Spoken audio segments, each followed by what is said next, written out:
Sa mundo ng pag-ibig at mga lihim, may mga kwentong hindi basta-basta na ikukwento. Pero dito, ibabahagi namin sa inyo, Welcome to Filipino Romance Chronicles, ang tahanan ng mga kwentong puno ng pagmamahal, tukso at pagtataksil. Handa na ba kayong sumilip sa isang kwento ng matinding damdamin at hindi mapigilang pagnanasa? Simulan na natin ang kwento. Hello sa mga tagapakinig. Ako si Melissa. Nanay ako, asawa at, para sa marami, ang babaeng gumawa ng desisyon na ikinahiya ng buong angkan. Bago kayo manghusga, pakinggan niyo muna kung paano ako umabot dito. 19 lang ako nang ikasal kay Roberto. Simple siyang tao, masipag, tahimik, maasikaso. Hindi siya lasenggo, hindi siya pasaway. Sa totoo lang, maraming babaeng maiinggit sana sa ganitong asawa. Pero sa loob ng aming bahay, may katahimikang nakakabingi. Walang lambing, walang pag-uusap na malalim. Para kaming dalawang taong nagrerenta sa iisang kwarto at nag-aambag ng bayarin. Partner sa resibo, pero hindi sa puso. Okay ka lang ba? Madalas niyang tanong habang nanonood ng TV. Okay lang, sagot ko. At doon na natatapos ang gabi. Nagkaroon kami ng dalawang anak, si Mia at si John. Mahal na mahal nila ang tatay nila. Si Roberto ang tipo ng ama na alam ang schedule ng assignment, kung kailan ang practice at kung sinong kailangan sunduin. Ako naman, lagi akong nandyan sa umaga. Almusal, plancha, ayos ng uniforme. Kumpleto ang araw namin, pero kulang ako. Parang may maliit na ilaw sa loob na hindi kailanman sumindi. Isang gabi, tinanong ako ni Mia, Ma, anong gusto mo paglaki mo? Napangiti ako, pero parang may tumusok sa aking dibdib. Gusto kong maging masaya, anak, sabi ko. Gaya rin ang gusto ko para sa inyo. Hindi ako inapi, hindi ako pinapabayaan, pero araw-araw may pader na hindi nakikita sa pagitan naming mag-asawa. Kapag may problema sa pera, mabilis namin yung nasusolve. Pero kapag problema sa puso, wala kaming salita. Nung una, tiniis ko. Sabi ko sa sarili ko, ganito siguro talaga ang buhay may asawa. Practical, tahimik, steady. Hanggang sa napansin kong nawawala ako sa salamin. Nandyan ang mukha ko, pero hindi ko na makita ang babae na dati ay may pangarap. Dumating ang pagkakataon, may opening sa abroad, sa isang hotel. Malinis na trabaho, may training, may bahay na tutuluyan. Malaki ang sahod kumpara rito. Inalok ako ng kapitbahay naming si Liza na nauna na roon. Melissa, subukan mo. Para sa future ng mga bata, sabi niya. Parang tiket na binibigay sa akin ang salitang future. Pero ang narinig ko sa loob-loob ko ay kalayaan. Gabi-gabi akong nag-isip. Pinagdikit-dikit ko sa notebook ang mga gastusin, tuition, at pambili ng kung ano-ano. Lahat may dahilan, lahat may rason. Pero sa pinakailalim, may isang katotohanan. Pag alis ko, baka hindi na ako bumalik. Roberto, sabi ko habang nag-aayos ako ng mga damit sa aparador, may offer si Lisa. Hotel staff sa abroad, napatigil siya. Ilang buwan, 2 years ang kontrata. Tumango siya, mabagal. Kung para sa mga bata, susuportahan kita. Ako bahala rito. Babalik ka naman, di ba? Tumingin ako sa kanya. Sa una, parang kumislap ang pag-asa sa mga mata ko. Baka ito na yon, yung sandaling may marinig akong, "Huwag ka na umalis. Kailangan kita." Pero ang lumabas lang sa bibig niya ay, "Kaya natin to." At doon ko lalo naramdaman kung gaano kami kalayo kahit magkatabi. Hindi ko sinabi sa kanya ang buong plano. Oo, pipirma ako ng kontrata. Oo, magpapadala ako ng pera. Pero sa puso ko, binulong ko ng mahina. Kapag nahanap ko ang ligaya, hindi na ako babalik sa dati. Hindi ko kayang ipagsigawan yon. Hindi ko rin kayang ikahon ang sarili ko sa isang pangakong hindi ko na kayang tuparin. Ang totoo, natatakot ako. Pero mas natatakot akong mabuhay at mamatay na hindi man lang naging totoo sa sarili. Naghanda ako ng paunti-unti. Hindi ko binigla ang mga bata. Pinaliwanag ko sa simpleng salita na aalis si Mama para magtrabaho at magpapadala. Si Mia, grade school. Si John, mas bata pa. Puro tanong, gaano katagal? Bakit kailangan? May friends ka ba roon? Tumingin ako sa mga mata nila at nagsinungaling ako ng kaunti. Mabilis lang to, anak. Para sa pangarap ninyo. Sa huling linggo, nagluto ako ng paborito nila. Tumawa kami. Nagkwentuhan. Si Roberto naglabas ng lumang gitara at kumanta ng paboritong kanta ng mga bata. Sa gitna ng saya, para akong nanonood ng pelikula kung saan ako mismo ang bida, pero gusto kong umalis sa eksena. Hindi dahil hindi ko sila mahal. Mahal ko sila, pero mahal ko rin ang sarili kong hindi ko pa kilala. Kinagabihan, lumapit si Roberto sa akin habang nag-aayos ako ng listahan ng babayaran at padadalhan. Salamat, sabi niya. Alam kong mahirap ang gagawin mo. Proud ako sa'yo. Gusto kong umiyak. Gusto kong marinig ang kahit anong salita na magpapaiba ng isip ko. Pero wala. Hindi niya kasalanan. Wala lang talaga kaming salita para sa damdamin namin. Mag-ingat ka roon, dagdag niya. Huwag mong pababayaan ang sarili mo. Tumango ako. Ikaw din. Alagaan mo sila. Maaga kaming gumising. Nagligpit si Roberto. Si Mia at John nakatingin lang sa akin habang isinasara ko ang maleta. Tahimik ang bahay, pero mabigat ang hangin. Sa tricycle, walang nagsasalita. Sa bus, tinanaw ko ang mga eskinita na ilang taon kong dinaanan. Sa airport, humaba ang pila at humaba rin ang hinga ko. Nang dumating na kami sa gate, doon na siya, yung sandaling hindi ko kayang takasan. Yumakap sa akin si Mia, mahigpit. Mama, huwag kang umalis. Magiging mabait na kami, para akong tinuhog ng isang mahabang karayom. Si John kumapit sa laylayan ng jacket ko. Nakita ko si Roberto, nakatayo lang, tila nilulunok ang lahat ng kumikirot. Hinakap ko sila. Inamoy ko ang buhok ng mga anak ko. Pinisil ko ang braso ni Roberto, hindi bilang asawa, kundi bilang kasama sa responsibilidad. Mahal ko kayo, sabi ko. Babalik ako kapag handa na ang lahat. Ang totoo, hindi ko alam kung kailan yon. At baka hindi na rin mangyari gaya ng dati. Naglakad ako papasok sa gate. Bawat hakbang parang may sinulid na kumakalas mula sa puso ko. Lumingon ako. Nakita ko si Mia na pinupunasan ng luha, si John na kumakaway ng bahagya, at si Roberto na tahimik pa rin, matatag, mabait. Lahat ng dahilan para manatili nandyan sa harap ko, pero may isa pang dahilan na naghihintay sa dulo ng runway. Ako. Sa loob-loob ko, mahina pero malinaw. Kailangan kong piliin ang sarili ko. At yun ang unang beses na naging tapat ako, hindi sa kanila, kundi sa akin. Pagdating ko sa abroad, ibang-iba ang hangin. Malinis, malamig, at maluwag ang kalsada. Parang bigla akong naging maliit sa gitna ng isang napakalaking mundo. Pero kasabay ng kaba, may kakaibang saya. Wala akong anak na humahabol sa akin, wala akong asawa na tahimik lang sa gilid ng kama. Ako lang, ako at ang bago kong simula. Sa hotel kung saan ako nagtrabaho, tinuruan kami kung paano ngumiti sa guests, paano magsalita ng maayos, paano dalhin ang sarili na parang laging presentable. Doon ko naalala na gusto ko rin palang mag-ayos, magsuot ng lipstick at maglakad na may kumpiyansa. Unti-unti kong nakita sa salamin ang Melissa na nawala sa bahay, pero mas may sigla, mas matapang. Sa bawat araw na lumilipas, natuto akong bumili ng damit para sa sarili, hindi lang yung practical. Yung red dress na noon ay hindi ko maisuot kasi baka mapuna ng kapitbahay. Ngayon, suot ko habang naglalakad sa mall. Yung high heels na pinapangarap ko lang noon, nasa paa ko na habang nagsiservisyo sa mga bisita. Pakiramdam ko, hindi lang ako empleyado. Babae ako na muling nagising. Isang beses, lumapit ang supervisor ko. Melissa, you look radiant today. Napangiti ako. Ilang taon na ba mula nang may nagsabi sa akin na maganda ako? Hindi ko maalala. Nang gabing iyon, tumingin ako sa salamin, hinaplos ang pisngi kong may pulbos, at naramdaman ko ang pintig ng pusong matagal ng tulog. Doon ko nakilala si Daniel, isang foreign guest na madalas bumaba sa lobby. Hindi siya yung tipong artista o modelo, pero may aura siyang malambing at may kumpiyansa.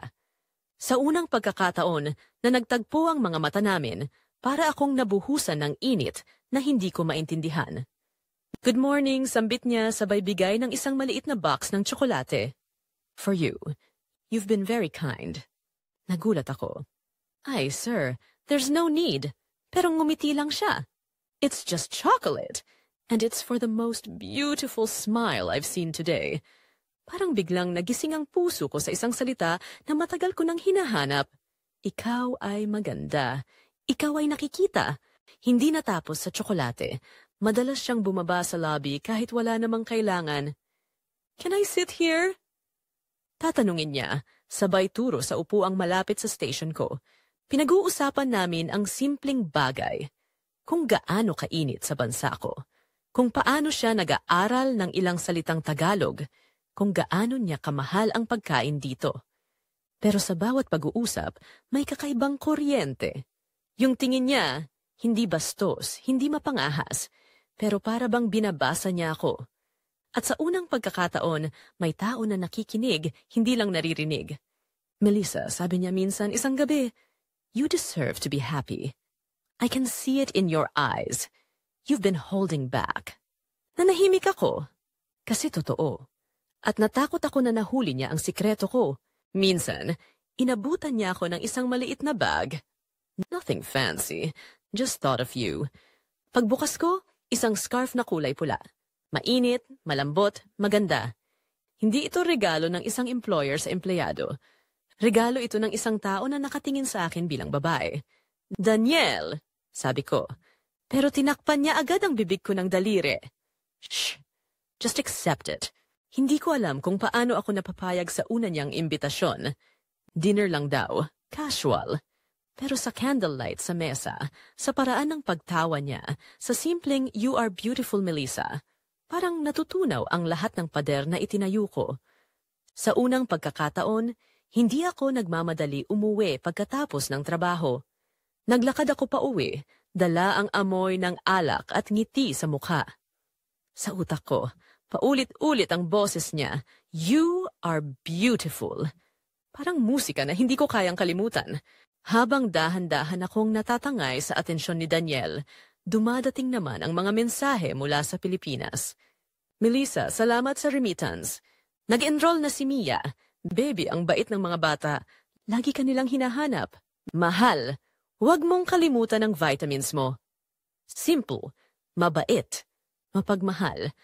Pero habang binabasa ko, para lang itong tunog ng malayong kampana na hindi ko maramdaman. Hindi ako makasagot. Hindi dahil wala akong pakialam, pero dahil sa bawat pag-type ko ng Miss You Too, ramdam ko ang kasinungalingan. Hindi ko sila namimiss gaya ng iniisip nila. Ang namimiss ko ay ang sarili kong matagal nang nawala. Minsan, hawak ko ang cellphone habang nagte-text si Roberto. Mahal, kayo natin to. Proud ako sa'yo. Napapikit ako at sa halip na umiyak, napangiti ako ng mapait. Proud siya sa isang asawang unti-unti nang lumalayo. Kaya isang gabi, tinignan ko lang ang phone ko, binura ang notification. At nagsabi sa sarili, hindi ko na kayang bumalik. Bawat oras na kasama ko si Daniel, mas malinaw ang nagiging larawan ng kinabukasan ko. Oh, may asawa at anak ako sa Pilipinas. Oh, mabait sila at wala silang kasalanan. Pero sa piling niya, ako ay si Melissa, hindi mama, hindi misis, hindi taga-plansa ng uniforme. Ako ay babae. At sa bawat titig at hawak ni Daniel, unti-unti kong pinipili ang sarili ko. Isang gabi, habang naglalakad kami sa tabing dagat, tinanong niya, "If you could live anywhere, where would it be?" Napatingin ako sa dagat. Anywhere, as long as I feel alive. Tumango siya. Seryoso ang mga mata. Then stay alive with me. At doon ko naramdaman, sa unang pagkakataon, may nag-alok sa akin hindi lang ng bahay o pera, kundi ng buhay na may kulay. Sa tuwing ngingiti ako kay Daniel, minsan biglang pumapasok ang alaala ng mga anak ko. Ang maliit na kamay ni John na kumakapit sa laylayan ng damit ko. Ang boses ni Mia na nagsasabing, "Mama, huwag kang umalis." Para silang mga multong sumusulpot sa pagitan ng mga halakhak ko.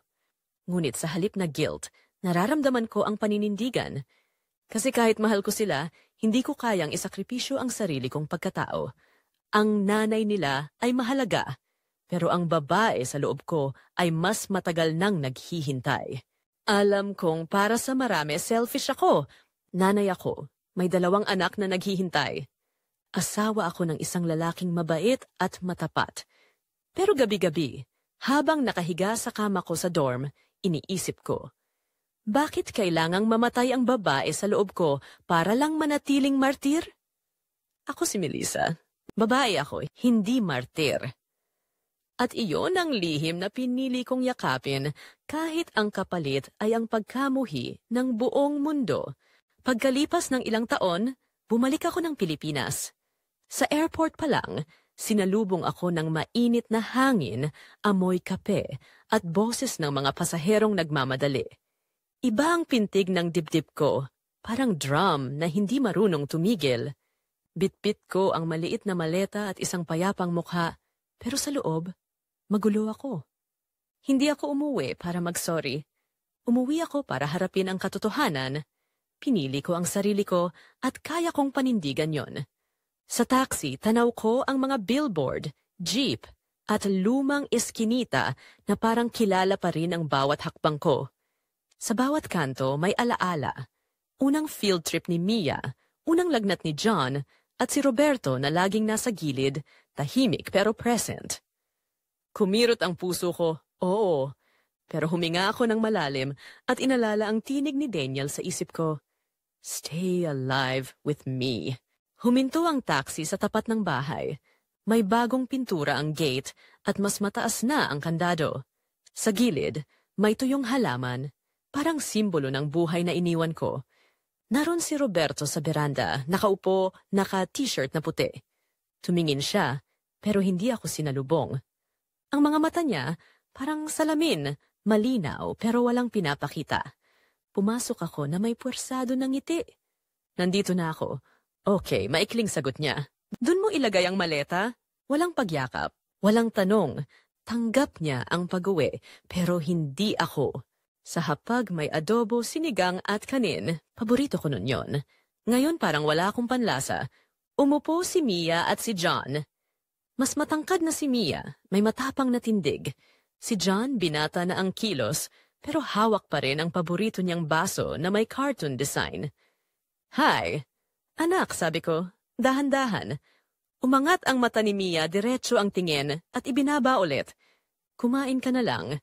Tahimik kami habang kumakain.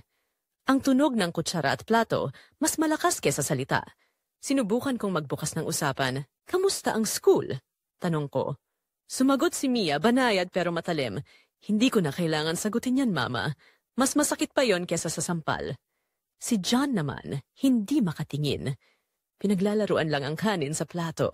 Kinagabihan, may mga kamag-anak at kapitbahay na dumating. Uy, si Melissa. Umuwi rin. Mga tingin na may sukat at timbang. Mga mahihinang usapan sa sulok ng sala.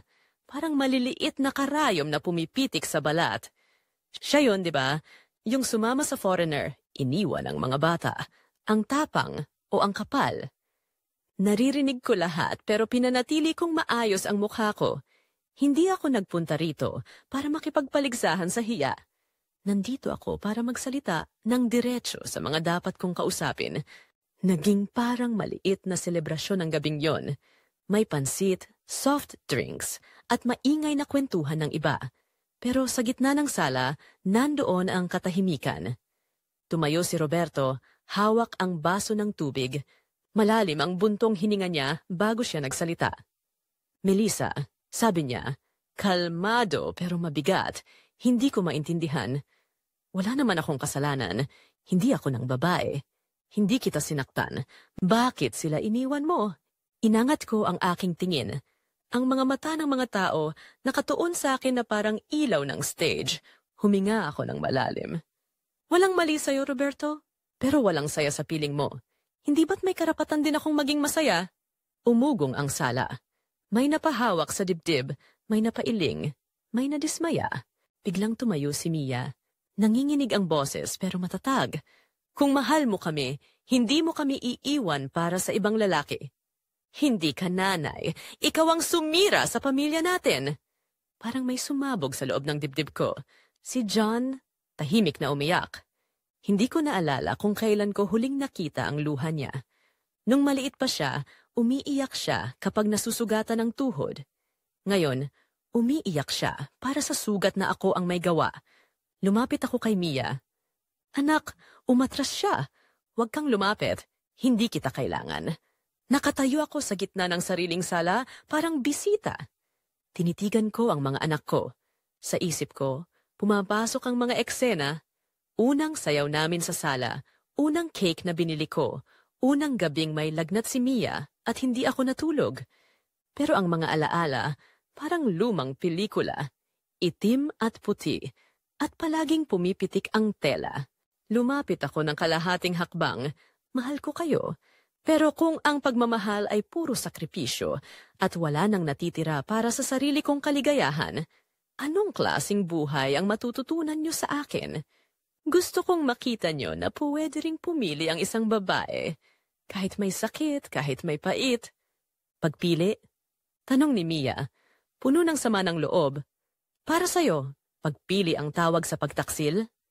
Para sa akin, katapangan ang tawag doon, sagot ko. Mas mahirap tumayo sa harap ng lahat at sabihing hindi ka na masaya. Mas madaling magpanggap. Si Roberto, mahigpit ang hawak sa baso. Hindi ako perpekto, Melissa, pero binigay ko lahat. Akala ko pamilya tayo. Oo, may relasyon tayo, sagot ko. Pero magkaiba tayo ng kailangan sa buhay.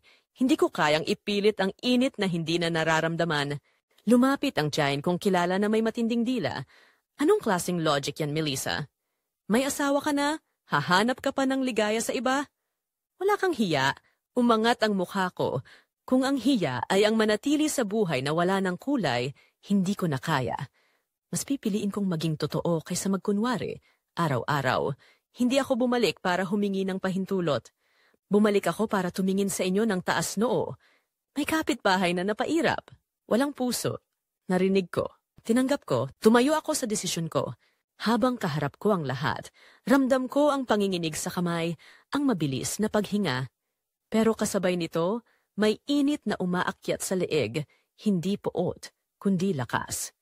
Naalala ko ang huling gabing magkasama kami ni Daniel sa tabing dagat, ang pangakong simple, live, not just exist. Hindi ito kwento ng kahibangan, kundi ng pag-alsa ng dibdib ko mula sa mahabang pagkakabaon. Nang humupa ang mga tinig, lumapit ako kay Roberto. Malumanay ang boses ko. Salamat, Roberto. Alam kong naging mabuti kang asawa at ama, pero hindi rin ako naging masaya. Hindi ako babalik sa dati. Nagkatinginan kami. May luha sa gilid ng mata niya, pero hindi siya nagalit. Hindi kita pipigilan, sabi niya sa wakas. Pero sana, maalala mo kami. Kahit papaano. Tumango ako, hindi ko kayo kakalimutan. Pero hindi ko rin tatalikuran ang pinili ko.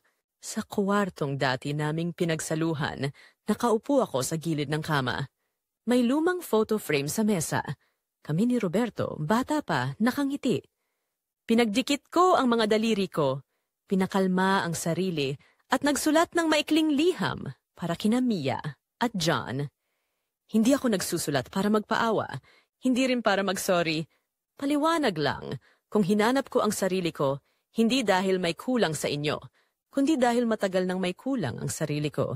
Ipinatong ko ang liham sa ilalim ng paborito nilang libro. Baka isang araw basahin nila, baka hindi. Wala na yun sa kamay ko. Kinaumagahan, tahimik ang bahay. Bago ako lumabas, tumingin ako sa sala, sa kusina, sa mga aninong na iwan sa pader. Sa gate, inabot ko kay Roberto ang ekstrang susi. Sa inyo na to, sabi ko. Hindi na ako hihingi ng puwang sa bahay na to. Tumango siya. Walang sermon, walang drama. Paglabas ko, narinig ko ang pagkatok ng hangin sa yero at ang ingay ng tricycle sa kalsada. Walang humabol. Walang nagpaalam. Tanggap ko. Sa loob-loob ko, malinaw at buo. Pinili ko ang landas na maraming tututol. Pero ito ang landas na totoo para sa akin. Oh, masakit. Oh, mukha itong malupit. Pero ito ang buhay na kaya kong panindigan. At habang umaandar ang taxi palayo, tinitigan ko ang maliit na kalye ng aking kabataan. Dito ako natutong magmahal. Dito ko rin natutunang piliin ang sarili. Wala akong dalang medalya. Wala rin akong dalang paghingi ng tawad. Ang dala ko lang ay isang pusong mulat. at isang lakad na hindi natatalikod. Pagkalipas ng ilang linggo, muli akong bumalik abroad. Sa eroplano, nakatanaw ako sa ulap. Tahimik, pero puno ng alaala ng iniwan kong pamilya. Sa tabi ko, hawak ni Daniel ang kamay ko. "You're home now," sabi niya. At doon ko napagtanto. Sa piling niya, ito na ang bago kong mundo. Pagdating namin sa lungsod, sinalubong ako ng mga ilaw at ingay na dati nakakatakot, pero ngayon ay parang musika. Hindi na ako bisita rito. Ako na ang nagmamay-ari ng bagong yugto ng buhay ko. Hindi na ako si Melissa na natatakot sa panghuhusga. Ako na si Melissa na pumili at hindi natatalikod. Nagpakasal kami ni Daniel sa isang simpleng seremonya sa tabing dagat. Walang mamahaling kasuotan, walang malaking handaan, pero ramdam ko ang init at lambing na matagal kong hinanap. Habang nakatingin siya sa akin, may ngiti siyang puno ng pangako. "You will never be invisible again." Sa reception, habang sumasayaw kami, halos maluha ako. Kasi sa unang pagkakataon, naramdaman kong hindi ako tungkulin, kundi minamahal bilang babae. Ang bawat halik niya ay parang pagtutulak palayo sa lahat ng sakit ng nakaraan. Ang bawat araw pagkatapos nun ay parang bagong kulay. Naglakbay kami sa iba't ibang bansa. Naglakad kami sa ilalim ng mga ilaw ng Paris, kumain ng pasta sa gilid ng Rome, at nag-selfie sa tabi ng cherry blossom sa Japan. Mga lugar na dati nakikita ko lang sa TV, ngayon ay nasa harap ko. Sa piling ni Daniel, hindi ako asawa dahil kailangan. Asawa ako dahil pinili at minahal. Kapag magkasama kaming naglalakad, may hawak akong kamay na hindi bibitaw. Sa bawat ngiti niya, ramdam ko ang kumpiyansa. Sa bawat tingin niya, para akong nagiging sentro ng mundo. May halakhak akong matagal kong tinago. May apoy na muling sumindi. Pero kahit sa gitna ng saya, hindi may iwasang dumalaw ang mga alaala. Sa ilang gabi, biglang sumasagi sa isip ko si Mia at si John. Naalala ko ang unang beses na tinuruan kong magbasa si Mia o yung gabing pinatulog ko si John na may lagnat. Minsan, napapanaginipan ko silang tumatawag, "Mama, bakit mo kami iniwan?" Nagising ako, hinigpitan ng pagyakap kay Daniel. Hindi dahil nagsisisi ako, kundi dahil ramdam ko pa rin ang bigat ng desisyon. Pero kasabay ng sakit, ramdam ko rin ang katotohanan. Hindi ko mababawi ang nakaraan. At hindi ko kayang ipagpalit ang kaligayahang natagpuan ko ngayon. "Are you okay?" Tanong ni Daniel minsan nang makita niya akong tulala. "Yeah, mahina akong sagot. I just remember them sometimes." Hinawakan niya ang mukha ko. "It's okay to remember, but don't punish yourself. You deserve to live." At doon, muling nagpatibay ang desisyon ko. Oh, may kirot! Pero hindi ko pagsisisihan. Paminsan-minsan, may mga mensaheng pumapasok mula sa Pilipinas, mula sa mga kamag-anak, minsan mula kay Roberto. Mga larawan ng mga bata sa school event, mga graduation na wala ako. Binabasa ko lang pero hindi ako sumasagot. Dahil alam kong kahit anong sagot ang ibigay ko, hindi na mababago ang sugat. Ang kaya ko lang ay tanggapin na hindi lahat ng kwento ay may masayang pagtatapos para sa lahat. Minsan, tinititigan ko ang inbox ko. Gusto kong itype, "Sorry, anak." "Sorry, Roberto." Pero lagi kong binubura bago ko masend. Dahil ang katotohanan, hindi ako nagsisisi. At ayokong magsinungaling pa, isang gabi, kinuha ko ang ilang lumang sulat na iniwan ko sa Pilipinas at natira sa bagahe ko. Mga sulat ng mga anak ko, may crayon drawings at simpleng, "We love you, Mama." Habang hawak ko yon, tumulo ang luha ko. Pero sa huli, sinunog ko sa maliit na fireplace. Habang unti-unting nagiging abo ang papel, para akong nakaramdam ng bigat na unti-unting naglalaho. "Are you sure?" Tanong ni Daniel habang nakatingin. "Yeah," sagot ko, mahina pero buo. "This is my life now." Sa piling ni Daniel, natutunan kong yakapin ang sarili kong katawan at damdamin. Siya ang laging nagsasabing, maganda ako kahit kakagising ko lang. Siya ang humahawak sa kamay ko sa tuwing kinakabahan ako. Siya ang nagpapaalala na ang pagiging babae ko ay hindi natatapos sa pagiging nanay o asawa na pwede akong maging ako, buo at malaya. Kapag magkasama kaming maglakad sa tabing dagat ng Greece o umupo sa coffee shop sa Spain, pakiramdam ko ay ibang tao ako. May halakhak na malaya, may pintig ng puso na buo. At sa bawat halik at yakap ni Daniel, lalo kong naiintindihan na tama ang pinili ko. Minsan naiisip ko, ano kaya kung nanatili ako? Siguro, buo pa ang pamilya namin. Siguro, hindi ako tinatawag na taksil o walang puso. Pero kasabay ng tanong, naiisip ko rin, ano kaya ang itsura ng sarili ko ngayon? Siguro, wala nang kislap sa mata. Siguro, wala nang pintig ang puso sa tuwing gigising sa umaga. At doon ko nare-realize, mas masakit ang mamatay ng buhay na walang kaligayahan kaysa mamatay na hinusgahan. Isang gabi, habang nakahiga ako sa kama namin ni Daniel, nakatanaw sa kawalan. Nagsalita ako sa sarili ko. Tinawag nila akong taksil, walang puso, masamang babae. Pero alam nyo, mas masama yung mamamatay kang hindi mo naranasan ang kaligayahan. Kayo, kung kayo ang nasa lugar ko, pipiliin nyo ba ang pamilya na buo pero walang pagmamahal o ang sarili nyong kalayaan? Ako si Melissa. Nanay ako, asawa ako, pero higit sa lahat babae ako. Pinili kong maging masaya kahit kapalit ay ang pagkamuhi ng marami. At sa huli, ito lang ang masasabi ko. Mas mabuti ng masaktan sa katotohanan kaysa mabuhay sa kasinungalingan. At kung huhusgahan niyo ako, handa akong tanggapin. Dahil sa puso ko, alam kong sa wakas, ako ay buo. Maraming salamat sa pakikinig. Hanggang sa susunod na kwento. Hey guys! Thanks for watching hanggang dulo. Sana na-enjoy niyo ang kwento natin today. Kung bitin ka at gusto mo pang makarinig ng mas marami pang kwentong puno ng drama, pag-ibig at lihim, make sure to like, comment at subscribe para updated ka sa mga susunod naming istorya. May gusto ka bang plot twist o kwento na gusto mong marinig? Comment down below. Baka ikaw na ang next inspiration namin. Salamat sa suporta mga ka-FRC. See you in the next story. Stay tuned and take care always.